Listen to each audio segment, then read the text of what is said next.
সংগ্রামী সহযোদ্ধা, আপনারা জানেন 8ই আগস্ট এই অন্তর্বর্তীকালীন সরকার গঠিত হয়েছে। এই অন্তর্বর্তীকালীন সরকার শহীদ এবং আহতদের রক্তের উপরে দাঁড়িয়ে এই অন্তর্বর্তীকালীন সরকার গঠিত হয়েছে।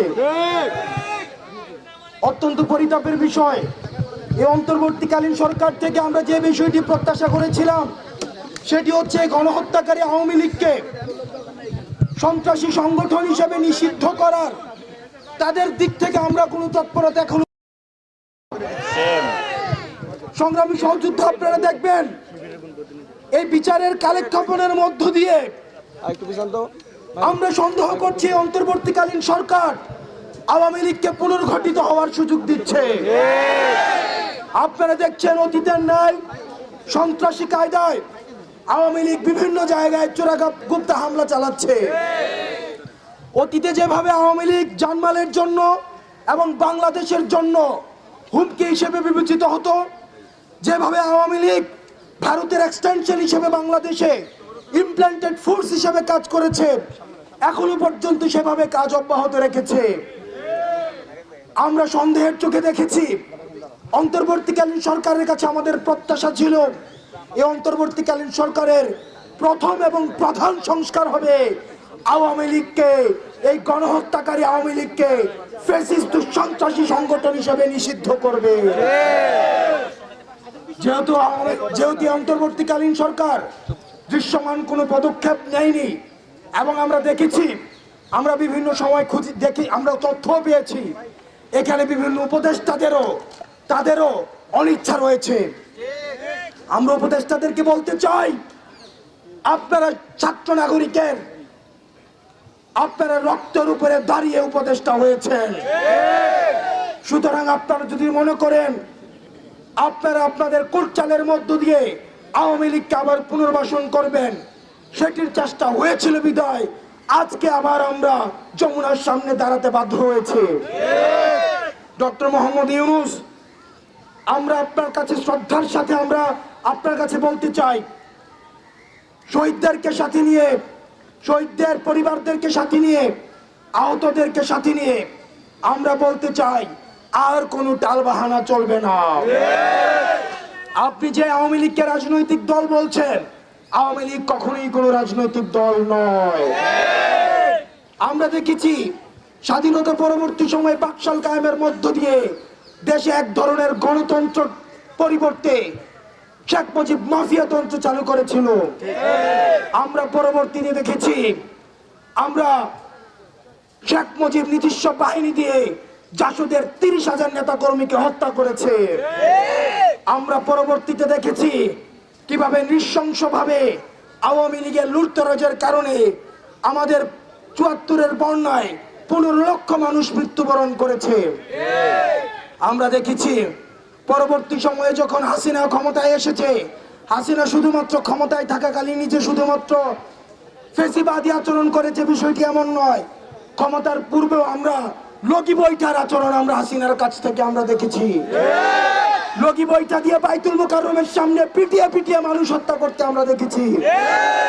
ক্ষমতার স্বাদ পাওয়ার সাথে সাথে 2009 সালে আমাদের ফার্স্ট লাইন অফ ডিফেন্স দেশপ্রেমিক আমরা দেখেছি যে বিডিআর সদস্যদেরকে হত্যা করা হয়েছে।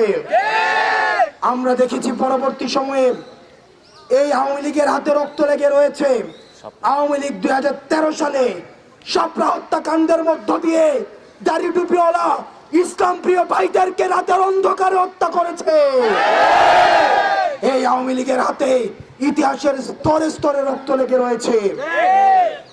আমরা পরবর্তীতে দেখেছি কিভাবে আমাদের মোদি বিরোধী আন্দোলনে কিভাবে আওয়ামী লীগ হচ্ছে আমাদের মোদি বিরোধী আন্দোলনে ব্রাহ্মণবাড়িয়া এবং ঢাকা সহ বিভিন্ন জায়গায় আমাদের 25 ঊর্ধ্ব দেশপ্রেমিক জনতাকে হত্যা করেছে। প্রিয় সহযোদ্ধা, জুডিশিয়াল কিলিং এর মধ্য দিয়ে আমরা দেখেছি, জুডিশিয়াল কিলিং এর মধ্য দিয়েও আমাদের দেশে নাগরিকদেরকে হত্যা করা হয়েছে, আলেম উলামাদেরকে ফাঁসিতে ঝুলানো হয়েছে। আপনারা দেখেছেন দেলাওয়ার হোসেন সাঈদীর রায় যখন দেওয়া হয়, সেদিনও ঝালকাঠিতে কিভাবে আমাদের যৌথ বাহিনী নৃশংসভাবে মানুষকে হত্যা করেছে। ইতিহাসের স্তরে স্তরে এই রাজনৈতিক দলটি শুধু মানুষকে হত্যা করেছে। পরবর্তীতে আপনারা দেখেছেন 2024 সালে ছাত্র নাগরিকের উপরে ক্ষমতা টিকিয়ে রাখার জন্য কিভাবে হত্যা করেছে, মায়ের বুক খালি করেছে। আপনারা দেখেছেন শত শত স্ত্রীকে বিধবা করেছে, শত শত মাকে সন্তান হারা করেছে। আমরা এই আওয়ামী লীগকে আপনি যদি রাজনৈতিক দল হিসেবে ডক্টর ইউনূস দেখেন, আমরা বাংলাদেশি যারা রয়েছি, আমরা বাংলাদেশ পন্থী যারা রয়েছি, আওয়ামী লীগকে রাজনৈতিক দল হিসেবে দেখি না। আপনি দেখেছেন এই রাজনৈতিক দল তথাকথিত আওয়ামী লীগ সন্ত্রাসপন্থী দলটি কিভাবে 3টি ইলেকশনকে, একটি ইলেকশন হয়েছে আনকন্টেস্টেড ইলেকশন, একটি ইলেকশন হয়েছে মিডনাইট ইলেকশন, পরবর্তী ইলেকশন হয়েছে আমি ভার্সেস ডামি ইলেকশন। ইলেকশনকে কিভাবে কুক্ষিগত করেছে, গণতন্ত্রকে কুক্ষিগত করেছে। এই আওয়ামী লীগকে যে রাজনৈতিক দল বলবে, আমরা তাকে বাংলাদেশ পন্থী মনে করি না। ডক্টর মোহাম্মদ ইউনূস, আমরা স্পষ্ট ভাষায় বলতে চাই, এই গাছের শিকড় রেখে আপনি ডালপালা কাটে আমাদেরকে মূলা ঝুলাবেন, স্বেচ্ছাসেবক লীগ, ছাত্রলীগ এবং যুবলীগকে নিষিদ্ধ করবেন, আর আমরা এখান থেকে চলে যাব। যতক্ষণ না পর্যন্ত আওয়ামী লীগকে, ফ্যাসিস্ট গণহত্যাকারী আওয়ামী লীগকে সন্ত্রাসী সংগঠন হিসেবে ঘোষণা দিয়ে নিবন্ধন বাতিল করে রাজনৈতিক কর্মসূচি নিষিদ্ধ করার মধ্য দিয়ে তাদেরকে নিষিদ্ধ করা হয় এবং বিচারিক প্রক্রিয়া সুস্পষ্ট রুটম্যাপ আমাদের সামনে উপস্থাপন করা হয়, ততক্ষণ পর্যন্ত আমরা এই রাজপথ ছাড়ব না। আমরা স্পষ্ট ভাষায় বলতে চাই, অন্তর্বর্তীকালীন সরকারকে আমরাই বসিয়েছি, আমরা আপনার সহযোগিতা চাই। আপনি ফ্যাসিস্টকে পুনর্বাসনের যারা করার চেষ্টা করছে, তাদের মধ্যে আমরা আপনাকে দেখতে চাই না। সেজন্য প্রিয় দেশবাসী, আজকে 5 জুম্মা আমরা এই যমুনার সামনে ফোয়ারাতে মঞ্চ তৈরি করা হচ্ছে।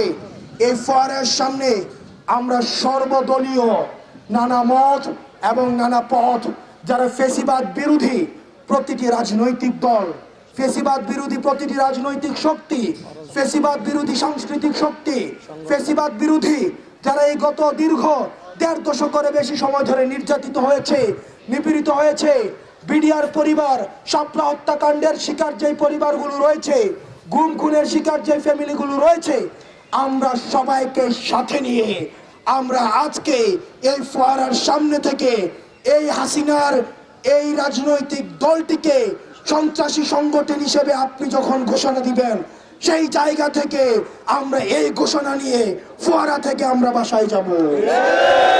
সেই পর্যন্ত সারা বাংলাদেশের জনগণকে আমরা বলবো, আপনারা নেমে আসুন। আপনারা জনতার কাতারে যেভাবে 5 আগস্টে নেমে এসেছিলেন, যেভাবে জুলাই নেমে এসেছিলেন, ঠিক সেভাবে নেমে আসুন। আমরা 5 জুম্মা ঢাকা শহরের যতগুলো মসজিদ রয়েছে, ঢাকা শহরের যতগুলো মানুষ রয়েছে, আমরা মসজিদে মসজিদে আমাদের প্রত্যেকদের ইমামদের কাছে আমাদের আহ্বান থাকবে, আপনারা মসজিদে মসজিদে অ্যানাউন্স করবেন। আপনারা ভুলে যান না, আপনাদেরকে এই আওয়ামী লীগ দাড়ি টুপি টেনে টেনে মসজিদ থেকে বের করেছে। আপনার খুতবা পর্যন্ত গণভবন থেকে ঠিক করে দেওয়া হতো। প্রিয় সহযোদ্ধা, অন্যান্য যে ধর্মাবলম্বী ভাইয়েরা রয়েছেন, আমরা বাংলাদেশপন্থী প্রত্যেকটা নাগরিক সবাইকে আমরা আহ্বান জানাবো, আজকে 5 জুমা আমরা আজকে ফোয়ারার সামনে থেকে আমরা ইন্টারকন্টিনেন্টালে যে রাস্তা রয়েছে, যে রাস্তা বাংলা মোটর পর্যন্ত গিয়েছে, এই পুরো রাস্তা আমরা আজকে জনসমুদ্রে পরিণত করব। প্রিয় সহযোদ্ধা, আজকে বোঝা যাবে কারা আওয়ামী লীগের নিষিদ্ধ চায় আর কারা ব্যাকডোর ডিপ্লোমেসিতে ব্যস্ত। সারা বাংলাদেশের জনগণকে আমরা বলবো, 5 জুমা আপনারা হচ্ছেন ফোয়ারার সামনে নেমে আসুন।